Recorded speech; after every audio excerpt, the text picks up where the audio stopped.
నమస్తే, నా పేరు మాధురి. వైజాగ్ లోకల్ న్యూస్ వార్తలకి స్వాగతం. వార్తల్లో ముందుగా ముఖ్యాంశాలు.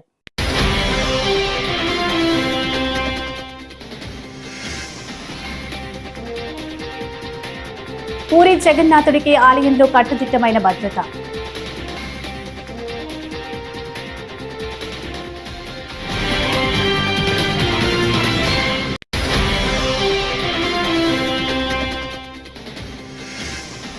మీ ఆవేదన తీర్చలేనిదే జవాన్ మురళీ నాయక్ ఫ్యామిలీకి సీఎం పరామర్శ.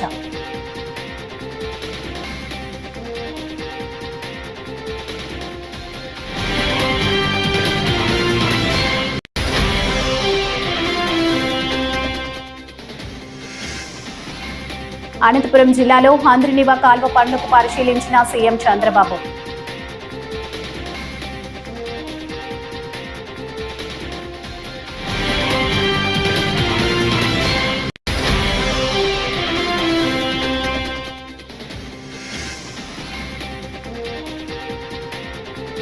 త్రివిధ దళాల సర్జికల్ స్ట్రైక్ హర్షణీయం. సిపిఐ జాతీయ నాయకురాలు అక్కినేని వనజ.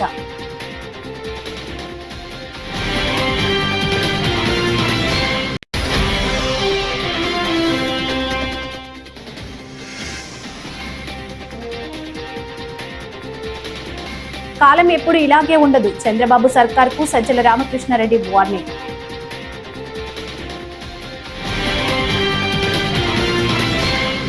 ఇక డీటెయిల్స్ చూస్తే, భారత్ పాకిస్తాన్ యుద్ధ భూమిలో వీరమరణం పొందిన తెలుగు జవాన్ మురళీ నాయక్ కుటుంబాన్ని ముఖ్యమంత్రి చంద్రబాబు నాయుడు ఫోన్లో పరామర్శించారు. దేశ రక్షణలో పెనుకొండ నియోజకవర్గం గోరంట్ల మండలం కల్లితండాకు చెందిన మురళీ నాయక్ ప్రాణాలు కోల్పోవడంపై ముఖ్యమంత్రి తీవ్ర విచారం వ్యక్తం చేశారు. మురళీ నాయక్ తల్లిదండ్రులు జ్యోతిబాయి శ్రీరామ్ నాయక్లతో ఫోన్లో మాట్లాడి పరామర్శించారు. మాతృభూమి కోసం ప్రాణాలు అర్పించిన మురళి త్యాగాన్ని దేశమంతా గుర్తు పెట్టుకుందన్నారు.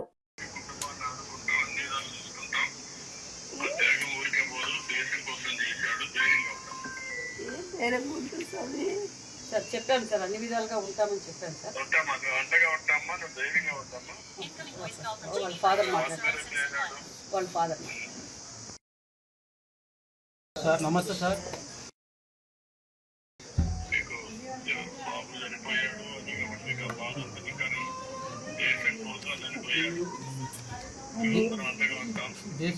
దేశం కోసం చనిపోయాడు సార్, కానీ మేము అనాథలు అయిపోతాం సార్. ఉండే ఉన్నా కూడా ఒకే కూడా సార్, ఇద్దరు ముగ్గురు అంటే ఎలా బాధపడినా సార్, ఏం చేయాలి. సరే సార్, సరే సరే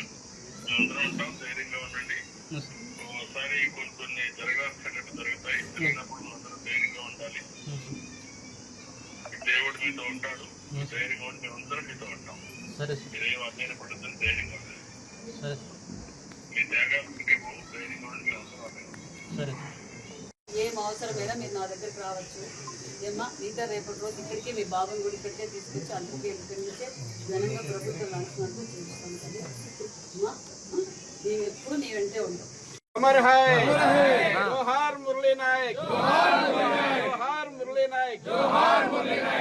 వారు ఇంతకే తప్పదు, కానీ చరిత్రలో సూర్యచంద్రులు ఉన్నంత కాలము నిలవలేని వారు కొంతమందే ఉంటారు. మన చరిత్ర ఈరోజుకి ఈ స్వాతంత్రం కోసం ఎంతో మంది పోరాట త్యాగం చేసినందుకు ఈరోజు మనకు స్వాతంత్రం వచ్చింది. ఈరోజు మన మురళీ నాయక్ కూడా ధర్మం కోసం, దేశం కోసం ప్రాణాలు వదిలిన వీర సైనికుడనే చెప్పాలి. ఎందుకంటే అది చిన్న వయసులోనే నేను ఒక్క రోజైనా సైనికునిగా ఉండి మరణించేదే తప్ప ఆర్మీకి పోకుండా ఉండనని తల్లిదండ్రులతో, గ్రామస్తులతో, అంటే అతనిలో ఉన్న దేశం మీద ఉన్న భక్తి ఏంటో ఆయన మరొకసారి కూడా చూపించారు. మరి నిజంగా మరి సత్యసాయి జిల్లా పెనుకొండ నియోజకవర్గం గోరెంట మండలంలోని కల్లితండా శ్రీరాములు నాయకు జ్యోతిబాయికి ఉన్న ఏకైక సంతానం మురళీ నాయకు. మరి మురళీ నాయకు వారి బాధ అయితే నిజంగా చెప్పరాని బాధ. కానీ ఒక పక్క వాళ్ళు నిజంగా నా కొడుకు ఈ దేశం కోసం ప్రాణాలు ఎత్తామన్న ధైర్యంగా కూడా ఉన్నారు. అదే విధంగా ఆ తల్లిదండ్రులకు కూడా నిజంగా మనం అందరం రుణపడి ఉండాలని కూడా తెలియజేస్తున్నాం. ఎందుకంటే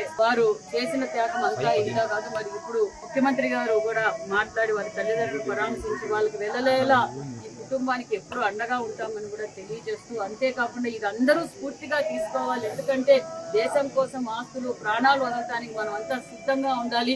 ఎందుకంటే ధర్మం కోసం ఈ రోజు మనం పోరాటం చేస్తున్నాం. ఒక పక్క నరేంద్ర మోడీ గారు కావచ్చు, ఓ పక్క మన ముఖ్యమంత్రి చంద్రబాబు నాయుడు గారు మన దేశం కోసం అన్ని వేళలా అన్ని శ్రమించడానికి మనం సిద్ధంగా ఉండాలని కూడా తెలియజేస్తాం. ఖచ్చితంగా పాకిస్తాన్ని భూస్థాపితం చేయబోతున్నాం అన్న విషయాన్ని కూడా మనం తెలియజేస్తాం. ఎందుకంటే ఈ రోజు మనం న్యాయబద్ధమైన పోరాటం చేస్తున్నాం. మరి ఎంత కిరాతకంగా హత్యలు చేశారో మనం అందరం చూసాం. మరి ఇలాంటి వీర జవాన్ల మరణం వృధా కాదు. ఖచ్చితంగా మనం పాకిస్తాన్ తగ్గ బుద్ధి చెప్తామనే విషయం కూడా తెలియజేస్తూ ముఖ్యమంత్రి గారు కూడా వారి తల్లిదండ్రులతో కూడా మాట్లాడారు, పరామర్శించారు, ధైర్యంగా ఉండమని కూడా చెప్పారు. అన్ని విధాల ఆ కుటుంబానికి రాష్ట్రం నుంచి కావాల్సిన సహకారం, కేంద్రం నుంచి రావాల్సిన సహకారం ఖచ్చితంగా ఉంటుంది. మరి ఈరోజు నేను కూడా వారి కుటుంబానికి ఆసరాగా ఉండాలి. ఎందుకంటే వాళ్ళ కుటుంబ పోషణ మొత్తం ఆ అబ్బాయి మీదే ఆధారపడి ఉండేది. మరి అబ్బాయి కుటుంబ పోషణ ఇబ్బంది పడుతుందన్న ఉద్దేశంతో నేను కూడా ఒక 5 లక్షల రూపాయలు చెక్ కూడా అందజేశాను. ఖచ్చితంగా ఎల్లవేళలా ఆ కుటుంబానికి అండగా ఉంటామని కూడా తెలియజేస్తూ జోహార్ మురళి, జోహార్ మురళి, జోహార్ మురళి. మురళి పార్థిదేహానికి ఆల్రెడీ అధికారులతో కూడా మాట్లాడడం. రేపు మధ్యాహ్నానికంతా బెంగళూరుకు వస్తుంది. బెంగళూరు నుంచి ఇక్కడ తీసుకొచ్చి ఘనంగా నివాళులు అర్పిస్తాం. అదే విధంగా మన గోరంట్ల సర్కిల్లో ఆ అబ్బాయి విగ్రహావిష్కరణ కూడా చేస్తామనే విషయాన్ని కూడా మీకు తెలియజేస్తాం. కూటమి ప్రభుత్వం పథకం ప్రకారం వ్యవస్థీకృత టెర్రరిజాన్ని క్రియేట్ చేస్తుందని, మహిళల పట్ల పోలీసులు రౌడీలా వ్యవహరిస్తున్నారని వైఎస్ఆర్సీపీ స్టేట్ కోఆర్డినేటర్ సజ్జల రామకృష్ణారెడ్డి మండిపడ్డారు. కాలం ఎప్పుడు ఇలాగే ఉండదని, రేపు మేము అధికారంలోకి వచ్చి ఇలాగే మొదలు పెడితే ఎలా ఉంటుందంటూ చంద్రబాబు సర్కార్కు వార్నింగ్ ఇచ్చారు. గుంటూరు సిఐడి కార్యాలయంలో సజ్జల రామకృష్ణారెడ్డి విచారణ అనంతరం మీడియాతో మాట్లాడుతూ టీడీపీ ఆఫీసుపై దాడికి సంబంధించి అక్రమ కేసులో విచారణకు పిలిచారని, బాధ్యత కలిగిన పౌరుడిగా విచారణకు వచ్చానని తెలిపారు. స్వామ్యంలో ఎవరు బూతులు అట్లా పట్టాభిలాగా బూతులు తిట్టినప్పుడు బాధపడతాం, ఆక్రోశం వస్తుంది. ఇందుకోసం ఆ రాజకీయాల్లో ప్రజా జీవితంలో ఉండే బాధ కలుగుతుంది. కానీ అంత అసభ్యకరంగా ఘోరంగా ఎవరు వినలేనంతగా మాట్లాడు. కానీ దాడులు పరిష్కారం అని అయితే మేము అనుకోము. అలాంటి వాటిని మా నాయకుడు కానీ మేము కానీ ఎంకరేజ్ చేయము. బట్ సంయమనం అనేది ఆ వైపు ఉండాలి. ఉంటేనే రెండో ఇప్పుడు రియాక్షన్ ఎవరన్నా, అందులో జగన్మోహన్ రెడ్డి గారు లాంటి ప్రజానాయకుడు, ప్రజల్లో బలమైన పట్టు అభిమానం ఉన్న నాయకులు, అభిమానులు చాలామంది ఉంటారు. వాళ్ళు పార్టీ కార్యకర్తలే కాదు, అన్ని రకాలుగా ఉంటారు. అలాంటి పరిణామాలు ఏం జరగకూడదు అనుకుంటే మాట్లాడేటప్పుడు సంయమనం ఉండాలి. అది ఇటువైనా అటైనా ఎవరికైనా సరే పబ్లిక్ లైఫ్లో ఉండదు. అటు రెండు కరెక్ట్ కాదని చెప్తాం. ఇప్పుడు కూడా అదే చెప్పాను. కానీ దీనికి సంబంధించినంతవరకు నేను లేని ఆ రోజు అని చెప్పినా కూడా ఈరోజు మళ్ళీ అడిగారు. తెలిసిన విషయాలు ఏమన్నా చెప్పమన్నారు. తెలియనివే మొత్తం మీరు అడుగుతున్నవేవి నాకు తెలియదని చెప్పాను. మళ్ళీ పిలిస్తే మళ్ళీ వస్తామని చెప్పాను. ఇది కేసుకు సంబంధించి ఈరోజు జరిగింది. ఇది కాక ఎలాగో సందర్భం వచ్చింది కాబట్టి ఇక్కడికి వచ్చాం. మీరంతా మీడియా మిత్రులు ఉన్నారు కాబట్టి ఈ సంవత్సరంగా మీరు చూస్తుంటే అది రోజు రోజుకు పెరిగిపోతుంది. ఈ సోకాళ్ళ రెడ్ బుక్ పాలన అనేది ఆ రోజు అతను లోకేష్ అంటుంటే ఏదో పొలిటికల్ రిటారిక్లో పార్ట్గా అన్నారనుకున్నాం. కానీ లేదు, వాళ్ళ తండ్రి కొడుకు ముందు నుంచే ఒక పథకం ప్రకారము రావడమేంది రాక ముందు నుంచే. భారత్తో పాకిస్తాన్ మధ్య నెలకొన్న యుద్ధ పరిస్థితుల దృష్ట్యా కేంద్ర రాష్ట్ర ప్రభుత్వాలు అప్రమత్తంగా ఉన్నాయి. దాయాది నుంచి ముప్పు పొంచి ఉండటంతో దేశవ్యాప్తంగా ప్రముఖ ఆలయాల్లో భద్రతను కట్టుదిట్టం చేశారు. ఒడిశాలోని పూరి జగన్నాథుడి ఆలయంలో పోలీసులు భారీగా మోహరించారు. పరిసర ప్రాంతాల్లో భద్రతా బలగాలు, బాంబ్ స్క్వాడ్ బృందాలు విస్తృతంగా తనిఖీలు చేస్తున్నాయి.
ముఖ్యమంత్రి చంద్రబాబు అనంతపురం జిల్లాలో పర్యటిస్తున్నారు. ఛాయాపురంలోని హాంద్రినీవా మొదటి దశ కాలువ పనులను ఆయన పరిశీలించారు. పనులు జరుగుతున్న తీరుపై అధికారులను అడిగి ఆరా తీశారు.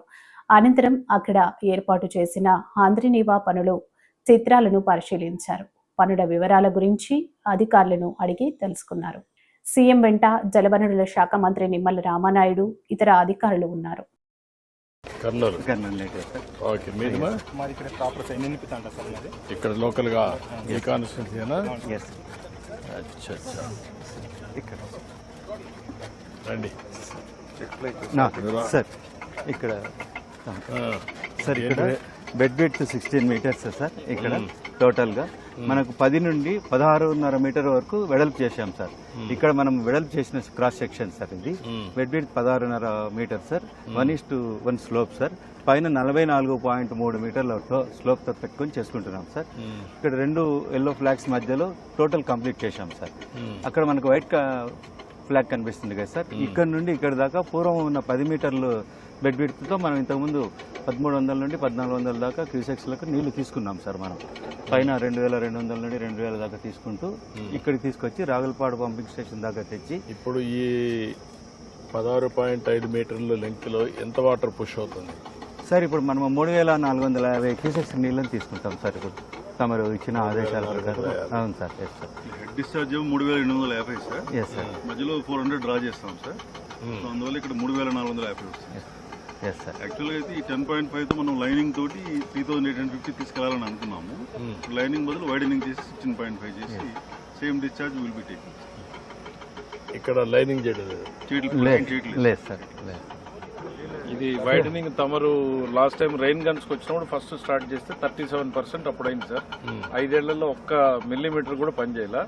మళ్ళీ తమరు వచ్చాక ఇప్పుడు మళ్ళీ పని స్టార్ట్. అప్పుడు 37% మన టెన్యూర్లో అయింది సార్. జమ్మూ కాశ్మీర్ పహల్గాంలో పర్యాటకులపై దాడి చేసిన ఉగ్రవాద ముష్కర మోఖాలను అంతమొందించడానికి త్రివిధ దళాలు చేపట్టిన సర్జికల్ స్ట్రైక్ ను సిపిఐ జాతీయ కార్యవర్గ సభ్యురాలు అక్కినేని వనజ ప్రశంసించారు. ఉగ్రవాదాన్ని నిరోధించడానికి సైన్యానికి అందరూ అండగా నిలబడడానికి కోరారు. స్థానిక సిపిఐ కార్యాలయంలో శుక్రవారం జరిగిన మీడియా సమావేశంలో ఆమె మాట్లాడుతూ 2 మహిళలు ఏకకాలంలో 9 ఉగ్రవాద శిబిరాలపై దాడి చేసి విజయవంతంగా తిరిగి రావడం అభినందనీయమన్నారు. అఖిలపక్ష పార్టీలని ఉగ్రవాద నిర్మూలనకు తీసుకునే చర్యలకు కేంద్ర ప్రభుత్వానికి, సైన్యానికి మద్దతుగా నిలుస్తామని ఇప్పటికే ముక్త కంఠంతో ప్రకటించారు. సపోర్ట్ ఉంటుందని చెప్పేసి అని చెప్పడం జరిగింది. ఆ మేరకు ప్రభుత్వము 22వ తారీఖునటువంటి దాడి, ఆ తర్వాత జరిగినటువంటి అనేక చర్యలు, నిజంగానే 9 ప్రాంతాల్లో సైమల్టేనియస్గా దాడి చేయటం అంటే it's not a small issue. దాని వెనకమాల చాలా పెద్ద కృషి, దాని వెనక చాలా పెద్ద ప్రయత్నము, చాలా అలర్ట్నెస్, చాలా వ్యూహాత్మకమైనటువంటి అడుగులు ఇవన్నీ కూడా ఉంటాయి. దాన్ని నిర్వహించినట్టు అందరం 2 మహిళలు నిర్వహించడం కూడా జరిగింది. నిజంగానే సోహియాను, సింగు వీళ్ళిద్దరికీ కూడాను సిపిఐగా మేము ధన్యవాదాలు తెలియజేస్తున్నాం, అభినందనలు తెలియజేస్తున్నాం కామ్రేడ్స్. అందుకని పాకిస్తాన్ కూడా ఆలోచించాలి. ఈ రకమైనటువంటి టెర్రరిస్టు స్థావరాలని వాళ్ళు పెట్టుకోవడం ద్వారా వాళ్ళు ఎంత నష్టపోతూ ఉన్నారు, ఎంత అపాస్పాలు అవుతూ ఉన్నారు, ప్రపంచంలో వాళ్ళు ఏకాకులు అవుతూ ఉన్నారు, ఇవన్నీ కూడా గమనించుకోవాల్సిన అవసరం వాళ్ళకి ఉంది. మనం కూడా ఈ యుద్ధాలని నివారించుకుంటూ వెళ్ళటం అనేది ప్రపంచంలో ఈరోజు సాంకేతిక పరిజ్ఞానం పెరిగిన తర్వాత, అణుశక్తి పెరిగిన తర్వాత యుద్ధాలకు వెళ్ళటం అనేది ఏమాత్రం కూడా శ్రేయస్కరం కాదు. ఏదైనా డైలాగ్ ద్వారా, దౌత్యపరమైనటువంటి సంప్రదింపుల ద్వారా ఉన్నటువంటి ఈ పరిస్థితుల్లో మన సమస్యలను పరిష్కరించుకునే క్రమంలో మనము ఎవరైనా వెళ్ళటం అనేది అది శ్రేయస్కరం. ఎందుకంటే మనము చూస్తూ ఉన్నాము, ఉక్రెయిన్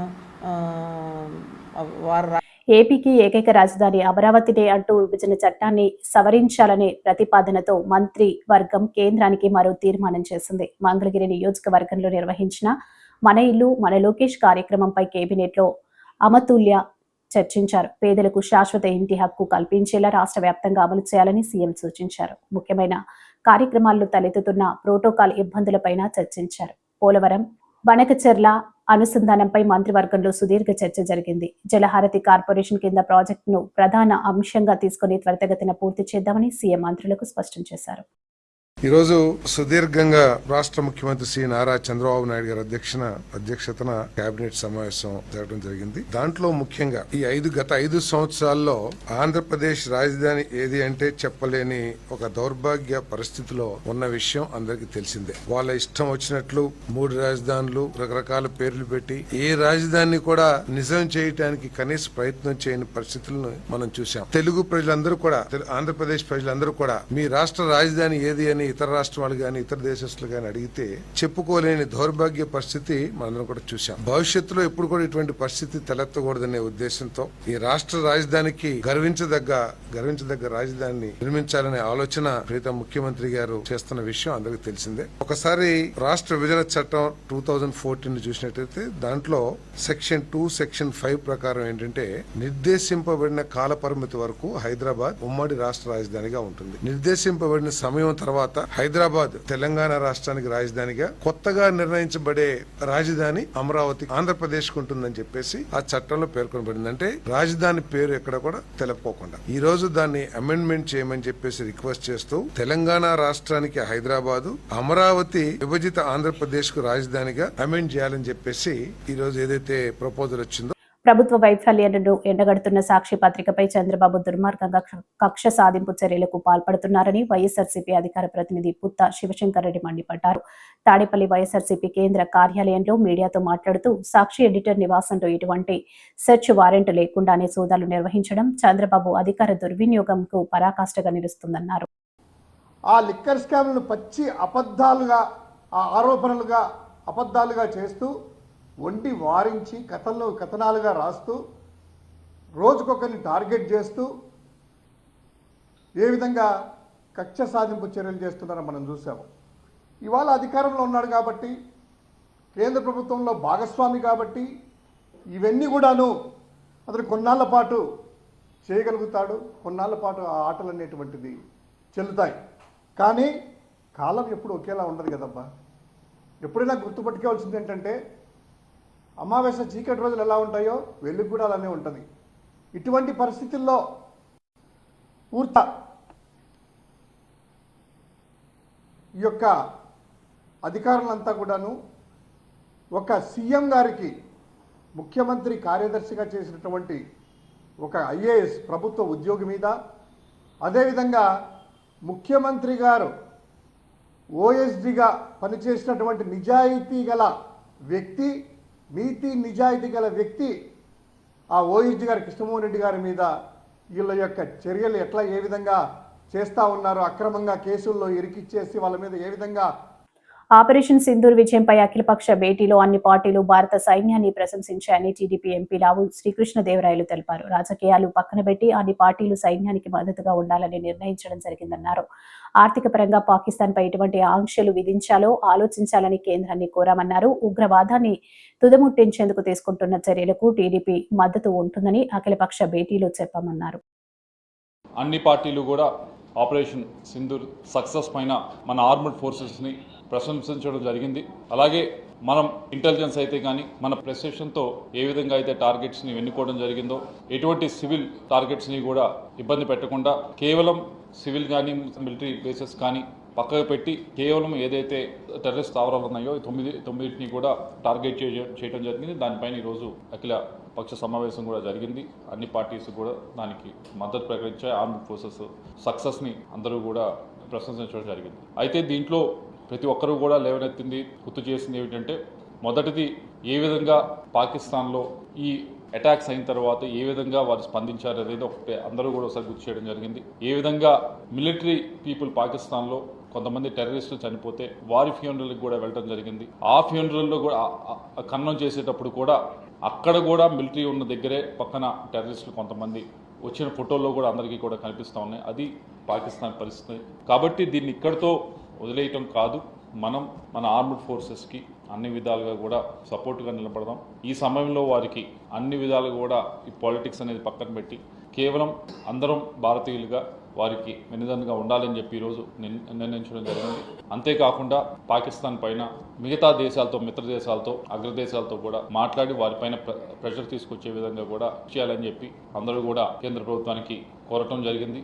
ఆర్థిక పరంగా కూడా రాజమహేంద్రవరం మాజీ ఎంపీ వైఎస్ఆర్ కాంగ్రెస్ రాష్ట్ర అధికార ప్రతినిధి మార్గని భరత్రాం పేరుతో ఏర్పాటు చేసిన ఫౌండేషన్ ద్వారా పలు ప్రాంతాల్లో చలివేంద్రాలు ఏర్పాటు చేస్తున్నానని అన్నారు. దీనిలో భాగంగా స్థానిక రంభ ఉర్వశి థియేటర్ సాయిబాబా ఆలయం వద్ద చలివేంద్రం ప్రారంభించారు. ఈ చలివేంద్రాన్ని మార్గాని భరత్రాం చేతుల మీదుగా ప్రారంభించి వాహన చోదకులకు బాటసార్లకు చల్లని మజ్జిగ పంపిణీ చేశారు. ఆయన మాట్లాడుతూ వేసవి ఎండలు తీవ్రంగా ఉండటంతో ఉష్ణోగ్రతలు భారీగా నమోదు అవుతున్నాయని, ఈ నేపథ్యంలో మార్గాని భరత్ ఫౌండేషన్ ద్వారా చలివేంద్రాలు ప్రారంభిస్తున్నామని అన్నారు. నగరంలోని ముఖ్య కూడళ్లలో ఈ చలివేంద్రాలను ఏర్పాటు చేసి మంచినీరు, మజ్జిగ పంపిణీ చేస్తున్నట్లు వివరించారు.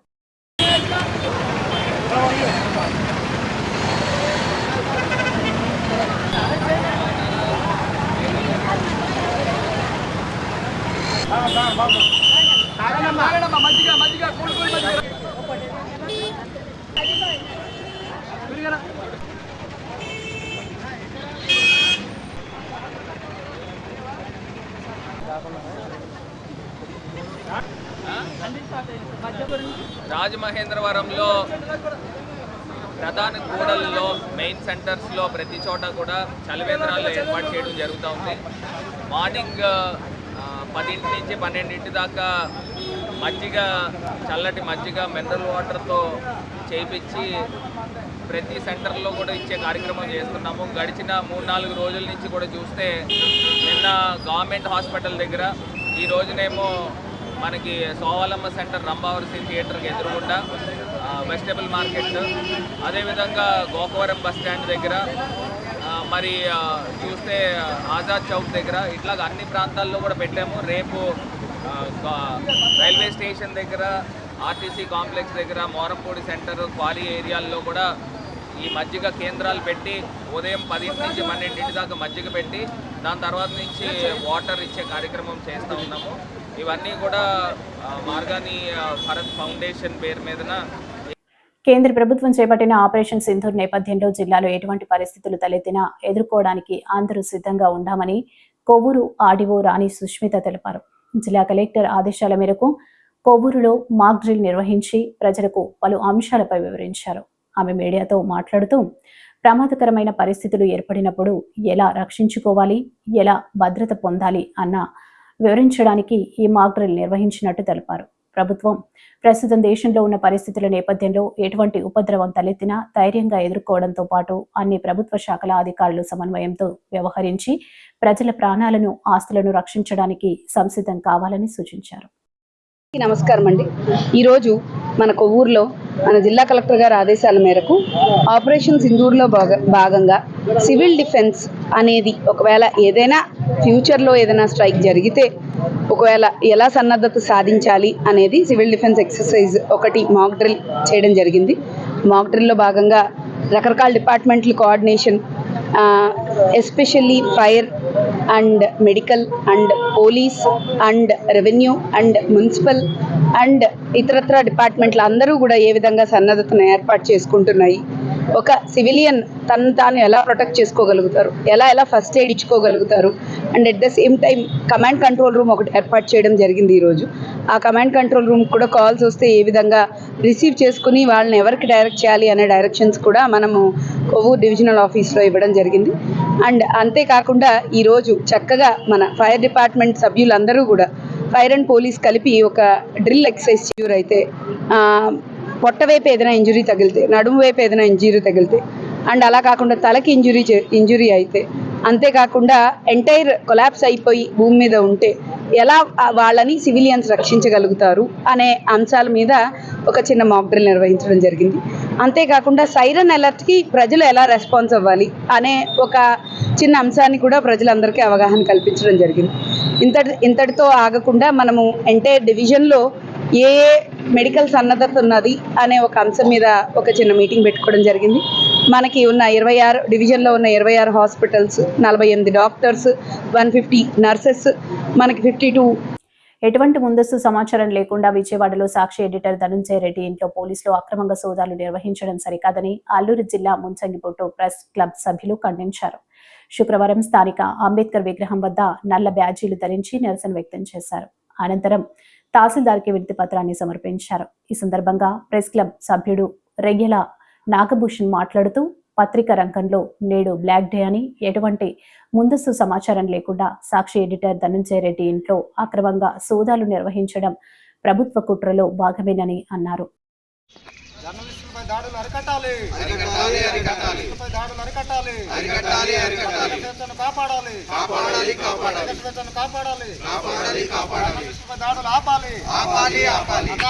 సాక్షి దినపత్రిక ఎడిటర్ పై ఇంట్లో సోదాలు చేయడం సరికాదు.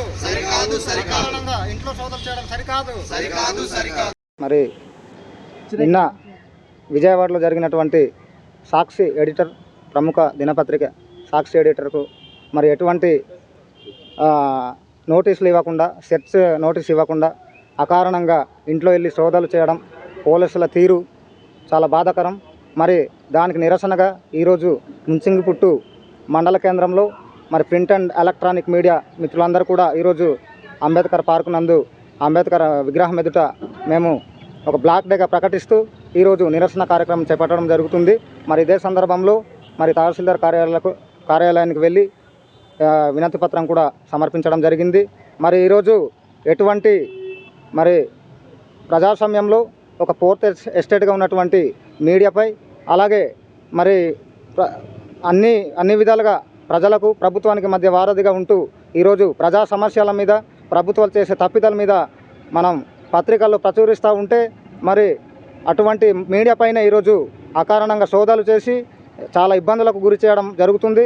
మరి ఇటువంటి పద్ధతులు మానుకోవాలని మేమైతే డిమాండ్ చేస్తూ ఉన్నాం పాత్రికేయులుగా. మరి ఏ ప్రభుత్వమైనా, ఏ పాలకులైనా ఖచ్చితంగా మీడియా స్వేచ్ఛను కాపాడాల్సిన బాధ్యత ఉంది. మరి ఈరోజు అటువంటి హరిస్తూ నిన్న జరిగినటువంటి మరి ఏదైతే ఘటన ఉందో మరి నిన్న పోలీసులంతా మోహరించి పత్రికా సంఘాల వారికి కూడా ఎంట్రీ చేయకుండా మరి దాడులు చేయడం, మరి ఆయన పాత్రికేయ వ్యక్తిగతంగా కాకుండానే పత్రిక స్వేచ్ఛను ఇది కాలరాసే పద్ధతిలో అవలంబిస్తున్నారని ఈ సందర్భంగా మరి తెలియజేస్తూ ఉన్నాం. ఖచ్చితంగా ప్రభుత్వాలు కేంద్ర రాష్ట్ర ప్రభుత్వాలు ఎవరైనా సరే ఖచ్చితంగా మా యొక్క పత్రికా స్వేచ్ఛను మాత్రం కాపాడాల్సిన బాధ్యత ఉందని ఈ సందర్భంగా తెలియజేస్తూ ఈ వార్తలు ఇంతటితో సమాప్తం. తిరిగి మరో తాజా బులెటిన్లో కలుసుకుందాం. అంతవరకు సెలవు. నమస్కారం.